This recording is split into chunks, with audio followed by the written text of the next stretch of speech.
અમારી સાથે પિટિશનરમાં લોકો તો ઘણા બધા છે, પણ વસ્તુ એવી છે કે કેટલાક લોકો પોતે આર્થિક સક્ષમ ન હોવાથી પોતે હાઈકોર્ટમાં વકીલની ફી પણ અફોર્ડ કરી શકે એમ નથી. એટલે જે લોકો અફોર્ડ કરી શકે એમ હતા એવા જ લોકોની પિટિશન અમે 171 કે 72 જણાની હાઈકોર્ટમાં દાખલ કરેલી છે.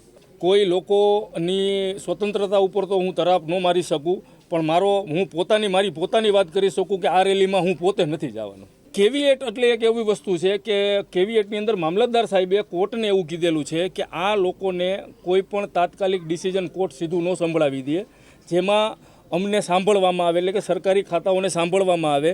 તો એ જ વાત અમારી પણ છે, એટલે જ અમે હાઈકોર્ટમાં ગયા છીએ કે કલેક્ટર સાહેબ કોઈ પણ એક્શન લે ને એની બદલે કોર્ટ પહેલાં અમને પણ સાંભળે, પછી આગામી દિવસોમાં જે કોર્ટ નિર્ણય લેશે એ અમે માન્ય રાખશું. આગામી દિવસોમાં એના માટે અમારા માટે સુપ્રીમ કોર્ટના પણ દરવાજા ખુલ્લા છે અને અમારી એના માટે પણ તૈયારી છે.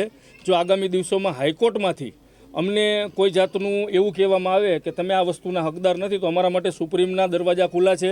અને અમારા જે વકીલ મિત્રો રહ્યા એમને પણ અમને પ્રોપર ગાઈડન્સ આપેલું છે. જો અહીંથી કામ નહીં થાય તો આપણે આગામી દિવસોમાં સુપ્રીમ કોર્ટમાં પણ જશું. વૈકલ્પિક જગ્યાનો જે સ્કોપ રહ્યો ને એ તંત્ર દ્વારા અવારનવાર પહેલાં ભૂતકાળમાં પણ આપેલો છે, પણ એ પ્રમાણેના ક્વાર્ટર્સ કે આવાસ હજી સુધી પૂરા લોકોને 100% ફાળવવામાં અત્યાર સુધીમાં આવેલા નથી.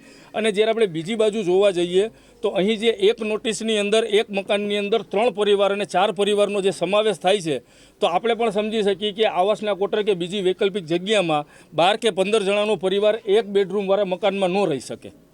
એટલે એના માટે અમારી સહમતિ બહુ ઓછી છે, પણ આગામી દિવસોમાં જે કોર્ટ દ્વારા જે નિર્ણય આપશે એને અમે સ્વીકારશું.